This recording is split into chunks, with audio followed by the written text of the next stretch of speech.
মাধব মাধব হে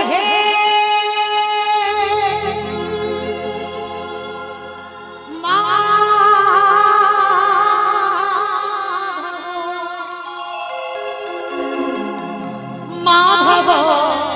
মাধব হে মাধব মাধব মাধব হে মাধব মাধব মাধব হে মাধব মাধব মাধব হে মাধব মাধব মাধব হে মাধব মাধব মাধব হে মাধব মাধব মাধব হে মাধব মুঠি পকোড়া রে পেট পুরি খাবো লারে পেট পুরি খাবো মুঠি পকোড়া রে পেট পুরি খাবো পকোড়া রে পেট পুরি খাবো 56 ভোগ ডেঙ্গে নাহি গো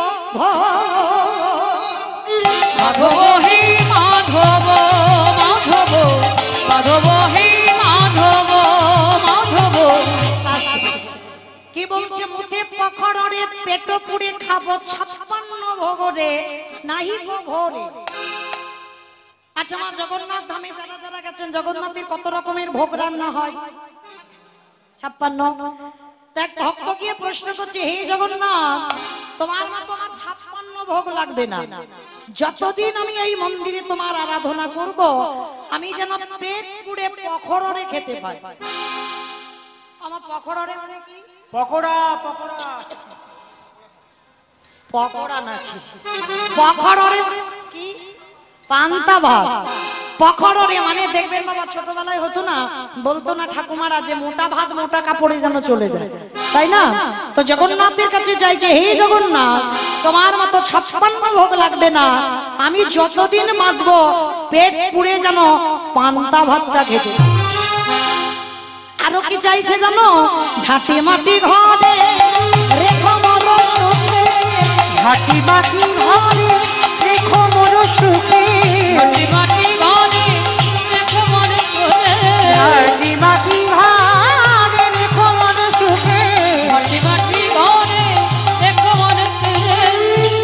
রাজ্য মোহনরে নাহি গো মাধব হে মাধব মাধব মাধব হে মাধব। ঝাঁটি মাটি ঘর মানে আমার একটা মাটির ঝোপ দিও, তোমার মতো পাথর সেটিং করা ঘর আমার লাগবে না, আর ওই মাটির ঝোপেতে থাকবো, পেট পুড়ে পান্তা ভাতটা খাবো, আর যতদিন আমি বাঁচবো এই জিহ্বাতে যেন মাধব। আমি আর আমার সম্প্রদায় বলবো তোমরা একটু জগন্নাথকে ডাকবে না? ডাকবে তো? আজকে রঘুনাথ দাস যখন যাবে আমরা যাব না? চলো দেখি একবার হাত দুটো তোলো তো দেখি। সবাই মাইরা ওমা ওই জায়গাটা ধসে যাচ্ছে কেন? এ ধসা রোগটা ভালো নয়, আজকে রিহার্সাল দিয়ে যাচ্ছে কিন্তু কালকে দুপুরবেলা ছাড়াছাড়ি নাই, মানে এইটা রিহার্সাল দিচ্ছে আজকে। সবাই তোলো দেখি একসঙ্গে তালে তালে করো তালি কেমন? মাধব হে মাধব মাধব মাধব হে মাধব মাধব মাধব হে মাধব মাধব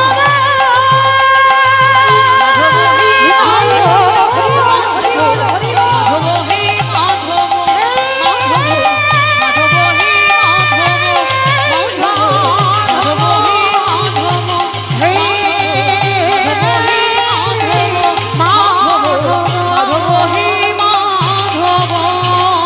মাধব মাধব মাধব হে মাধব মাধব মাধব হে মাধব মাধব হে মাধব।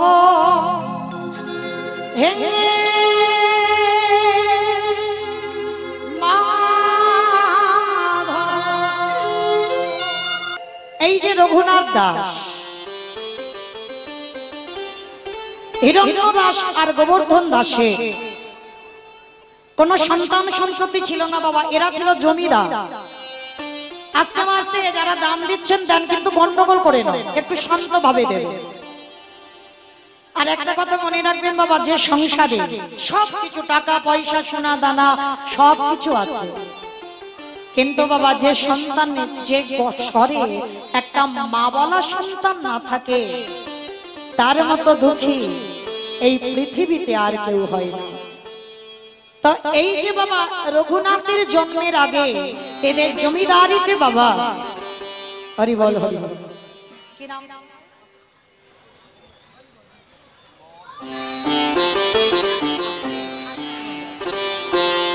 রাধে, আমার ইচ্ছাতে নয়, আমার রাধারানীর ইচ্ছাতে আমার দাদা ভাই আশিস মন্ডল তিনি 500 টাকা আমার এই রাধা গোবিন্দ সেবার জন্য দিয়েছেন। আমি রাধারানীর কাছে প্রার্থনা করব, রাধে ভক্তের মনোবাসনা যেন পূর্ণ হয়ে যায়।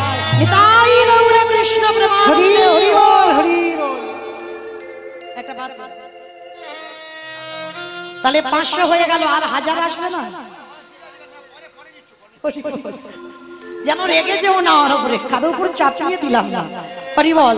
যদি কেউ পারে তাহলে 500 যখন চলে এলো বাবা, অবশ্যই কেউ তো আছে অন্তত 1000 টাকা আমার কমিটি দাদা ভাইদের দেওয়ার জন্য। রাধে রাধে। তো চলেন আজকে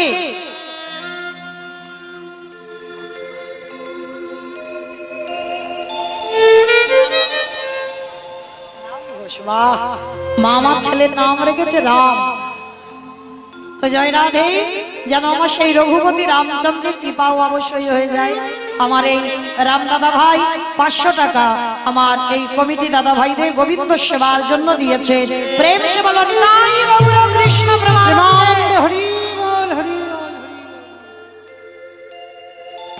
এই রঘুনাথের মা প্রতিদিন আমার ভগবানের চরণে বসে বসে কাঁদে, দয়াময় আমার সংসারে কিছু অভাব নেই, সোনা দানা টাকা পয়সা মনি মাণিক্য কিছু অভাব নেই, তুমি কি পারো না আমার এই সংসারে আমার অবর্তমানে তোমার সেবা করবার জন্য আমার ঘরে একটা সন্তান সন্ততি পাঠাবে? অমাইরা প্রত্যেকটা মা আমরা একটা পুত্রের জন্য মানত করি, কেন কি গো মাইরা? ছেলে বৌমার কাছে ভাত পাবে বলে বলে দূর, উল্টে বাবা তোমাকে রেঁধে তাকে খাওয়াতে হবে, তাহলে ছেলে বউয়ের কাছে ভাত পাবে না। তাহলে কি ছেলে মুখে আগুন দেবে ওই জন্য? বলে না। তাহলে কি ছেলের হাতে পিণ্ড নেবে ওই জন্য? বলে না।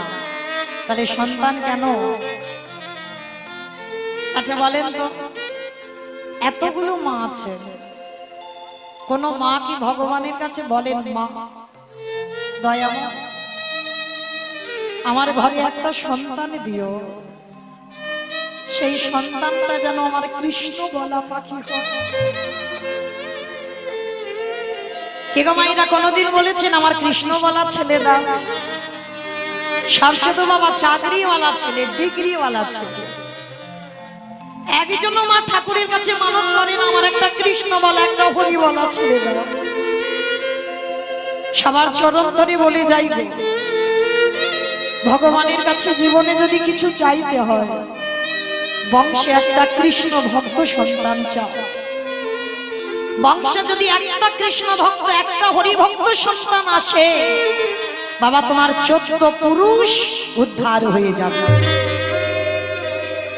আজকের এই রঘুনাথের মা প্রতিদিন ভগবানের কাছে কাঁদ্য, দয়াময় যেদিন আমি থাকবো না, যেদিন আমার স্বামী থাকবে না,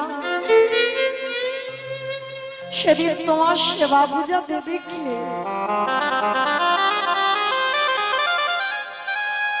তুমি আমার ঘরে একটা হরি ভক্ত, তুমি আমার ঘরে একটা কৃষ্ণ ভক্ত সন্তান দাও। একটা কথা বলে যাই মা, হাজার জায়গায় মানত করেছে, সন্তান সন্ততি পান, চলে যাবেন বাবা রাধা কুণ্ডের তীরে।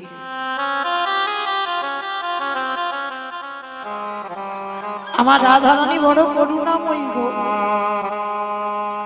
আমার রাধারানী বড় কৃপাময়ী।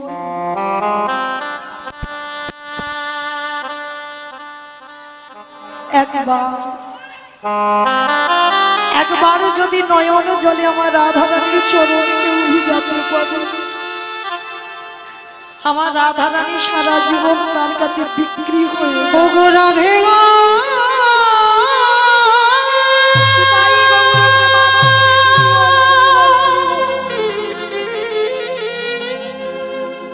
ওগো করুণা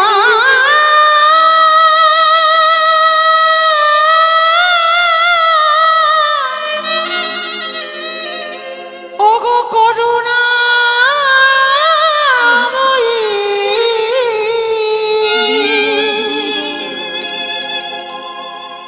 ওগো কৃপাময়ী রাধে, একেবারে করুণা করো রাধে, একেবারে কৃপা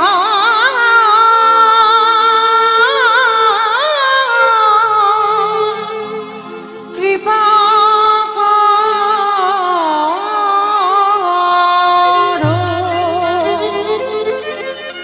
চলে যাবেন রাধা কুণ্ডের তীরে, স্নান করবেন।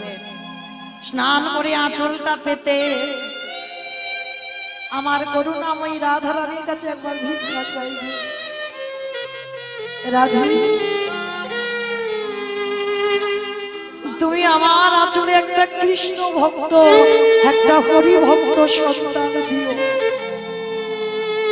আমি বলে যাচ্ছি বাবা, হরিবাসরে দাঁড়িয়ে তার কোল আলো করে রাধা রানী কাউকে না কাউকে পাঠাবেই পাঠাবে। তবে বাবা ডাকটা যেন সঠিক হোক।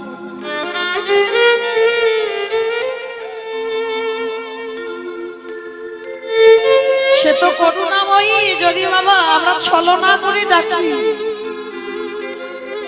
সাড়া দেয় না। তো এই রঘুনাথ দাসের মা আর বাবা জ্যাঠা তিনজনে গেল বৃন্দাবনে রাধা কুণ্ডের তীরে। রাধা কুণ্ডের তীরে গিয়ে রাধা রানীর কাছে আঁচল পেতে ভিক্ষা চেয়েছিল। রাধা, আমার বংশ রক্ষার জন্য, আমার রাধা মাধবের সেবার জন্য তুমি আমার ঘর আলো করে কাউকে পাঠাও। রাধা রানীর কৃপায় আজকের পাঠিয়েছিল বাবা একটা ফুটফুটে পুত্র সন্তান। 10 মাস 10 দিন পর মার কোল আলো করে একটা ফুটফুটে পুত্র সন্তান এলো।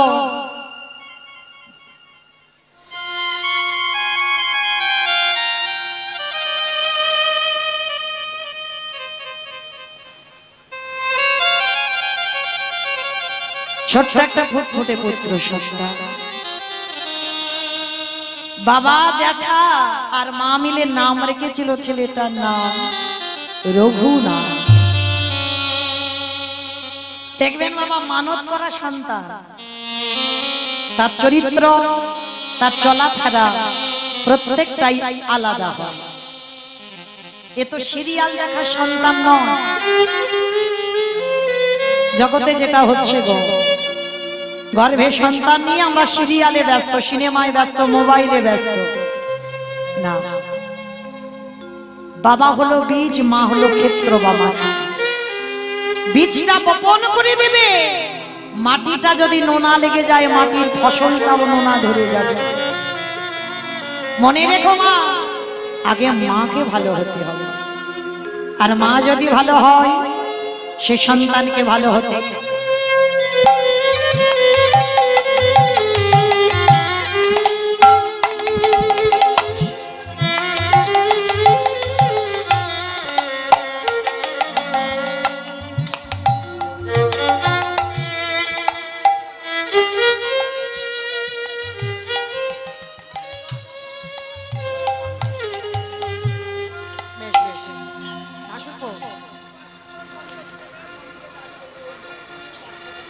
রাধে, আমার এই দিদি ভাই মানত করলেন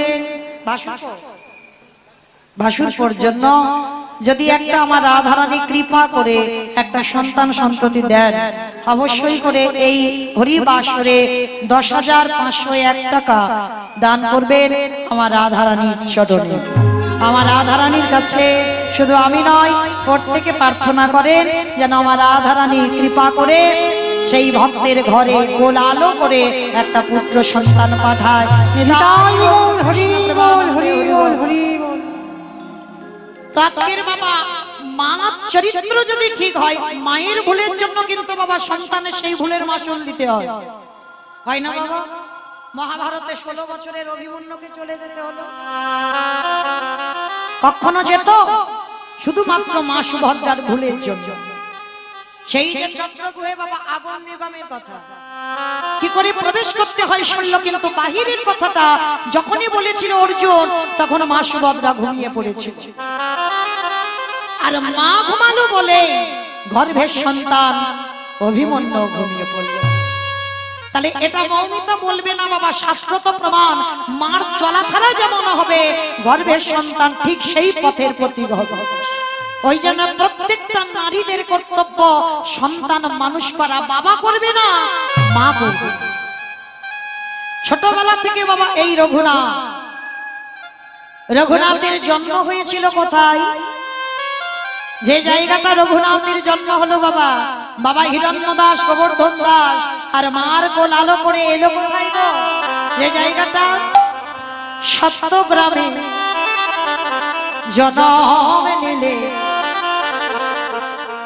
আজ দাসের রঘুনাথ।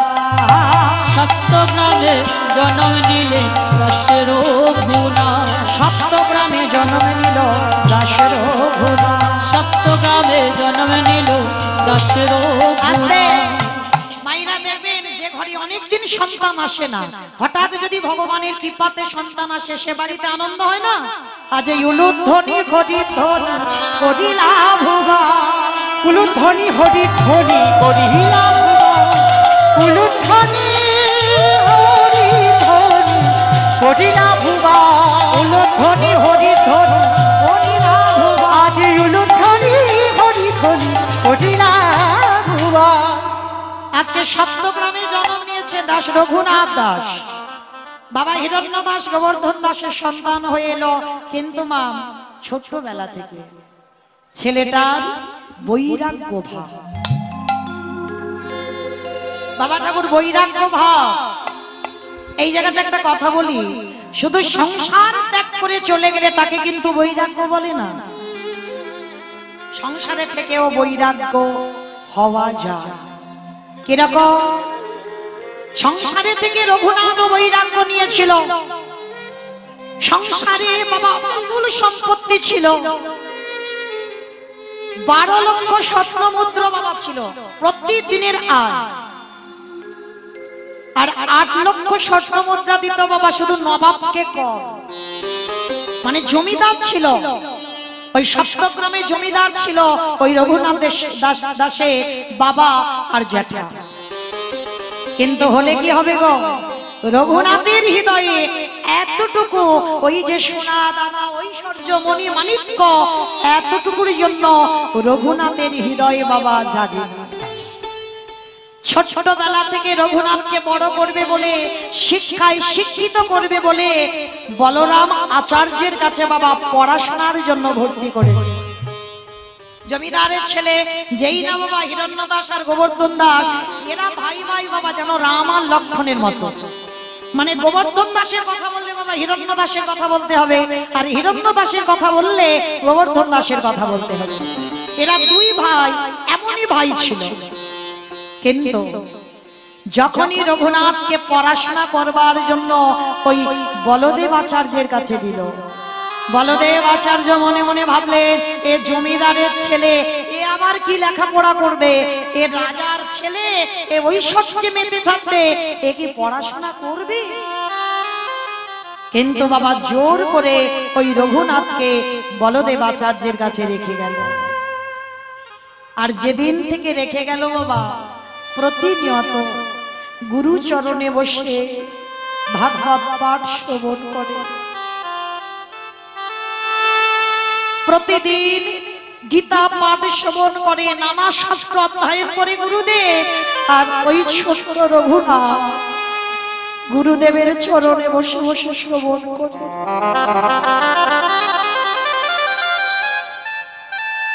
আর মনেই শুধু একটা ভাবনা, আমি কি তাকে পাবো না।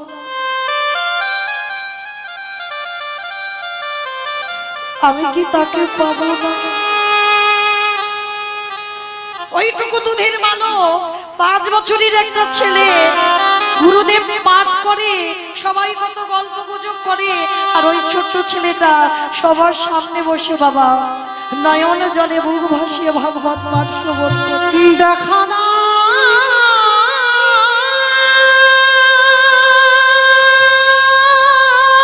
আর একটা কথা, আমি কি তাকে পাবো না। আমি কি তাকে ওগো দয়া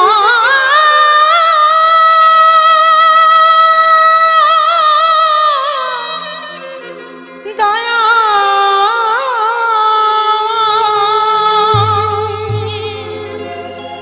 কৃপা করে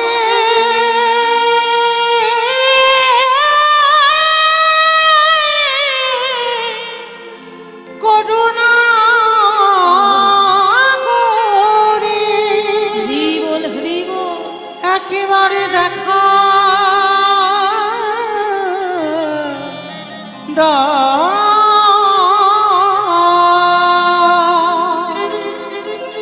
প্রত্যেকটা মাকে বলি, মা সন্তান যদি তৈরি করো, লেখাপড়ার বই পড়াও, আমি বারণ করছি না, লেখাপড়ার দরকার, তার সঙ্গে সঙ্গে ওই ছোট্ট ছেলেটাকে একটু গীতা পাঠ করাও, ছোটবেলা থেকে ওকে একটু ভাগবত পাঠ শোনাও। সে ছেলে বাবা ছোটবেলা থেকে এমন তৈরি করবে,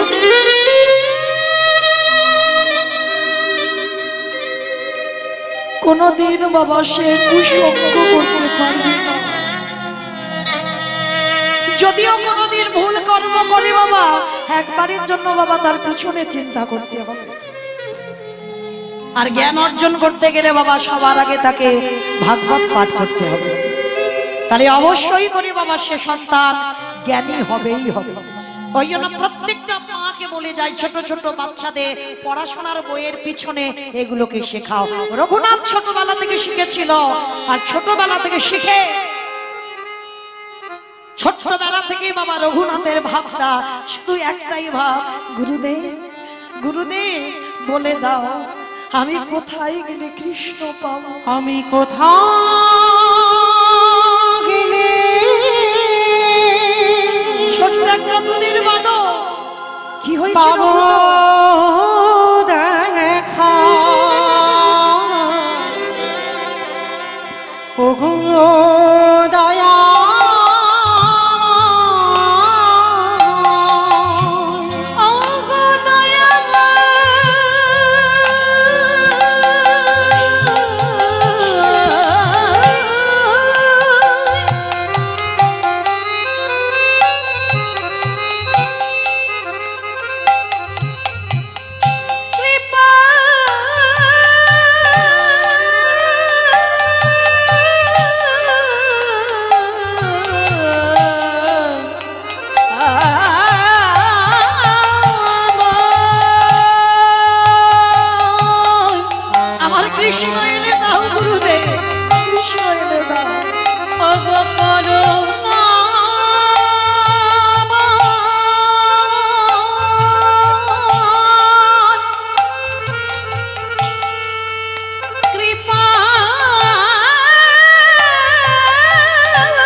হবি কোথা গেলি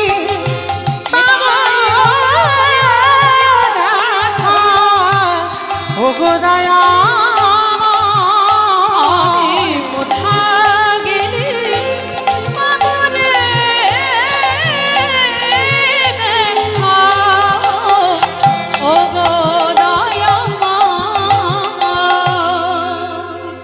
সমস্ত ভক্তরা বাবা পঞ্চাঙ্গর প্রণাম করে, কিন্তু ওই ছোট্ট দুধের বালক সে সব সময় বাবা দণ্ডবত প্রণাম, ষষ্ঠাঙ্গে প্রণাম। ছোটবেলা থেকে তার বৈরাগ্য ভাব, যাকে দেখতে পায় সাধুগুরু বৈষ্ণব দেখলে বাবা ওই রঘুনাথ ষষ্ঠাঙ্গে প্রণাম করে।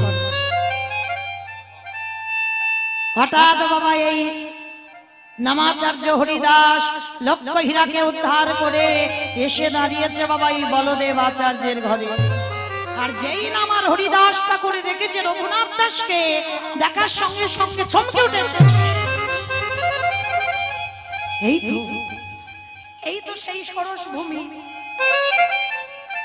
এই জায়গাতে যদি আমি বীজ বপন করি কৃষ্ণ কৃপা হবে। এই তো সেই ভূমি, এই তো সেই মাটি, এতটুকু দূরের বালক নামাচার্য হরিদাসকে ষষ্ঠাঙ্গে প্রণাম। হরিদাস রঘুনাথ দাসকে বুকে নিয়ে বলছে, রঘু গুরুদেব বলতে পারো কোথায় গেলে আমি কৃষ্ণ পাবো?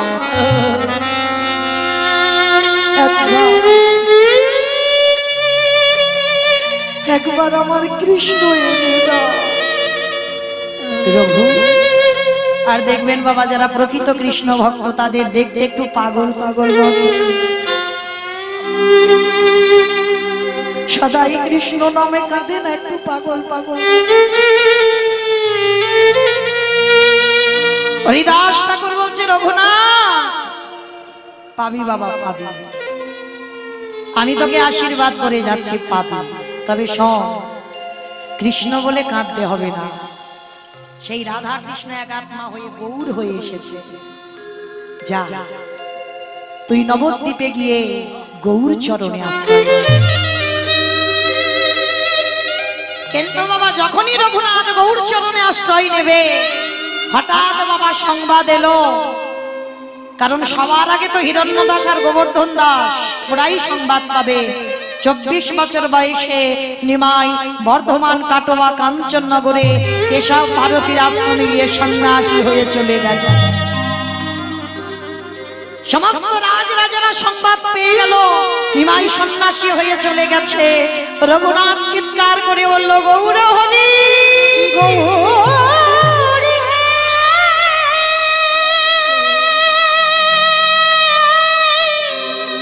গৌর হরি ও গো করুণা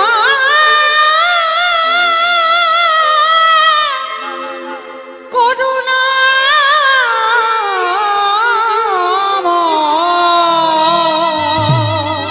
আমি যদি বা জানলাম তুমি চলে গেলে, একেবারে দেখা দাও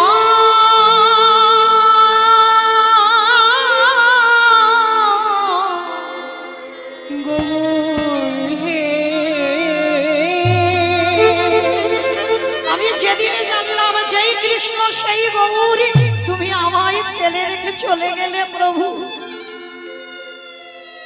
কিন্তু বাবা ভগবান সন্ন্যাসের পর নিতাই চাঁদ পথ ভুল করে বাবা শান্তিপুরে এনেছিল।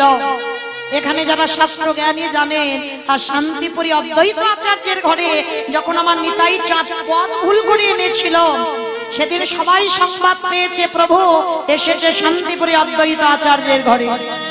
ওই সপ্তগ্রাম থেকে বাবা দল দল ভক্তরা দেখতে যাচ্ছে আমার নিমাই একটা নব যৌবন বয়সের ছেলে, মাত্র 24 বছর বয়স, আজকে সন্ন্যাসী হয়েছে। সবাই দল বেঁধে দেখতে যাচ্ছে, আর রঘুনাথ বলছে, বাবা আমাকে নিয়ে চলো না বাবা, আমি একবার তাকে দর্শন করতে চাই। বাবা কিন্তু জানে না ওর এই দর্শনটা বাবা সংসার ত্যাগ করবার চিন্তা ভাবনা। বাবা মা কোনোদিন বুঝতে পারিনি বাবা ওর হৃদয়ে বৈরাগ্য ভাব। ও তো শুধু চিন্তায় আছে কখন আমি গৌর চরণ পাবো, আর গৌর চরণ পেলে আমি চিরজনমের মতো এই মায়া মোহ ত্যাগ করে দিয়ে আমি গৌর চরণে আত্মবিশ্বাস। হরি বল হরি বল।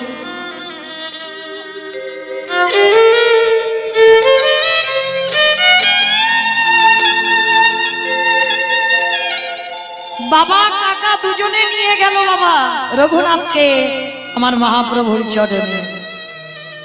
আর যেই না মহাপ্রভুর কাছে গিয়ে রঘুনাথ, সবাই বাবা পঞ্চাঙ্গ প্রণাম ষষ্ঠাঙ্গ প্রণাম, কিন্তু রঘুনাথ ষষ্ঠাঙ্গে প্রণাম। এতটুকু দুধের বালক, আর আমার মহাপ্রভু দেখে বললেন কে তুই? আরে ও ডো ডো। মহাপ্রভুর দুটো চরণ জড়িয়ে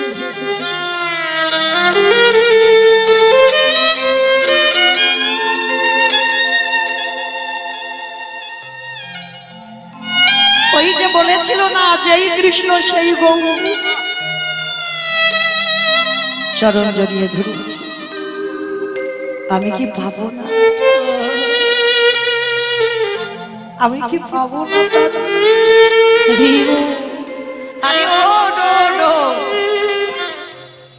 মহাপ্রভু রঘুনাথের মাথায় হাত দিয়েছে। পরশমণির পরশে যদি লোহা সোনা, আর এই জগতে যদি আমার গৌর কাবুকে পরশ করে, তার হৃদয় সোনা। ও যে ভক্তি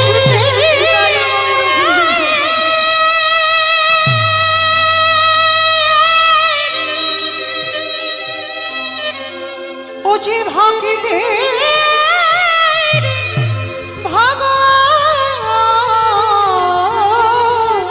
ভগবান, ও যে ভক্ত ছাড়া রইতে না রে, তাই তো যুগে যুগে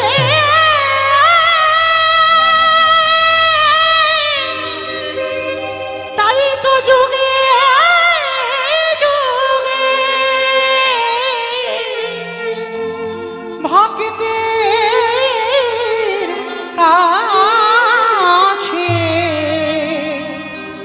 দয়াল ছুটে ছুটে আসে। এই মহাপ্রভু প্রসাদ পেয়েছে, আর সেই উচ্ছিষ্ট পাত্রে মহাপ্রভুর ওই উচ্ছিষ্ট সেবা করার অধিকার কারণ নেই। মহাপ্রভু আদেশ দিল নিতাই চাঁদকে, দাদা আমার এই উচ্ছিষ্ট করা পাত্রে রঘুনাথকে সেবা দাও।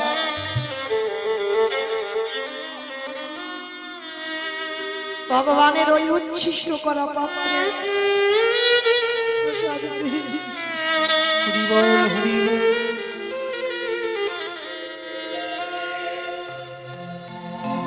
রঘু যাও, তুমি তোমার পিত্রালয়ে ফিরে যাও। না প্রভু, আমি ফিরতে চাই। আমি ওই সংসারে ফিরতে চাই না। আমি তোমার চরণে থাকতে চাই। দূর বোকা, এখনো তোমার সে সময় হয়নি। কি বাবা, সময় যদি না হয় তার পথের পথিক কি হওয়া যায়? সে যতদিন না তোমার কৃপা করবে, যতই তুমি ছটফট করো না কেন, তুমি সেই জ্ঞান অর্জন করতে পারবে না। ভগবানের জন্য বাবা আগে তোমার হৃদয়টা আকুলি বিকুলি করতে হবে। শ্রী শ্রী রামকৃষ্ণ পরমহংসদেবকে বাবা নরেন একদিন বলেছিল, তুমি কোনোদিন ভগবানকে দেখেছো? বলে কি করলে ভগবানকে পাবো? বলে দেখবি নরেন, আমি তোকে দেখাচ্ছি। বাবা জলের ঘাটে গেছে, আর যেই না জলে নেমেছে আমার শ্রী শ্রী রামকৃষ্ণ পরমহংসদেব নরেনের ওই গলাটা ধরে আর ওই জলের মধ্যে চুবিয়ে রেখে আর যেই না ডুবিয়ে রেখে দিয়েছে, বলেন তো মা, যদি কাউকে মুখটা ধরে জলের ভিতরে ডুবিয়ে দেওয়া যায় তার অবস্থাটা কি হবে? ছটছট করবে না? দম আটকে যাবে না? যেই না বাবা মুখটা চেপে ধরেছে, কিছুক্ষণ পরে আমার ওই নরেন উঠে বলছে, এই জন্য তোমার বলে পাগল। আর একটু হলে আমার তো দমটা বেরিয়ে যেত, একটু হলে তো আমি মরে যেতাম। আমি তোমাকে জিজ্ঞাসা করেছি কি করলে ভগবান দেখা যায়, তা তুমি আমার মাথাটা নিয়ে জলের ভিতরে ঢুকিয়ে দিলে কেন? তারা রামকৃষ্ণদেব বলছে, ঠিক বলেছি, সত্যি আমি পাগল। আচ্ছা নরেন, যখন জলের ভিতরে তোকে চেপে ধরেছিলাম তোর কিরকম হচ্ছিল বলতো? বলে পাগল, জানো আমি একটু হলে মরে যেতাম, আমার বুকের ভিতরে যেন আকু পাকু করছিল। আরে ওরে ভগবান পেতে গেলে যতদিন না তোর হৃদয়টা আকু পাকু করবে, আকুলি বিকুলি করবে, হরি বল হরি বল। কবে পাবো, কবে পাবো, কবে তার দর্শন পাবো? যতদিন না তোর হৃদয়ের ভিতরে আকুলি বিকুলি করবে তোর ভগবান দর্শন হবে না। আজকে রঘুনাথের ভাবটা তেমন, হৃদয়টা ভরে গেল মহাপ্রভুর কৃপা, একেবারে বই রাখবো, কিন্তু মহাপ্রভু নিয়ে যাবে না। রঘু,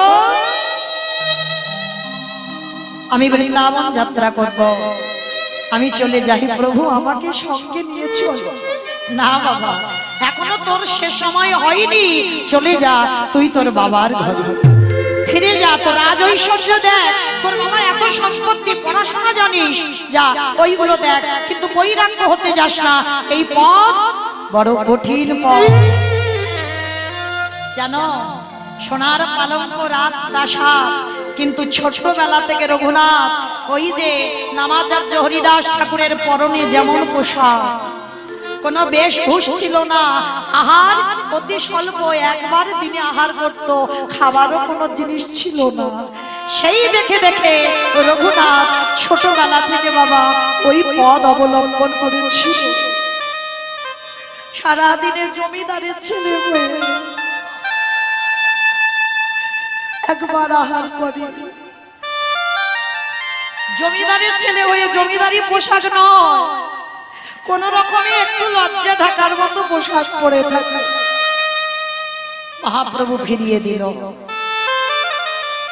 ফিরে যা বাবা, ঠিক আছে প্রভু, কিন্তু কথা দাও যেদিন আমার সঠিক বৈরাগ্য আসবে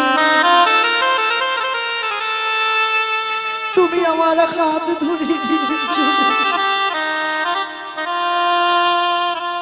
বেশ রঘু, তুই চল বাবা, এখন তুই তোর বাড়ি ফিরে যা। মহাপ্রভু রঘুনাথকে ফিরিয়ে দিল। ছোটবেলা থেকে রঘুনাথ যেখানে ভাগবত হবে, যেখানে কীর্তন হবে মা, সেখানে ছুটে ছুটে চলে যায়। কে গো, আমরাও তো মা, তাই না? আমারও একটা ছেলে, আমারও একটাই মাত্র সন্তান, পারলাম না বাবা,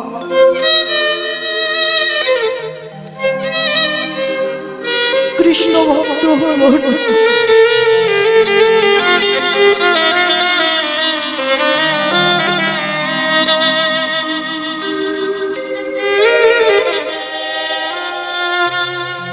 আপনাদের বলে যায় সন্তানকে কৃষ্ণ পথের পথিক করো।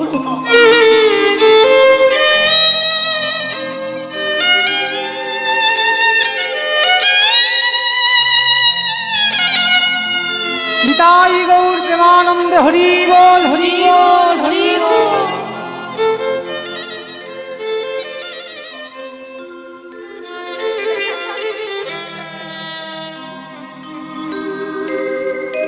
নিতাই গৌর কৃষ্ণ প্রেমানন্দে হরি বল হরি বল। তো আজকে রঘুনাথ ঘরে ফিরে এসেছে বাবা, এত কৃষ্ণ নামে পাগল, বাবা মা দড়ি দিয়ে বেঁধে রেখেছে।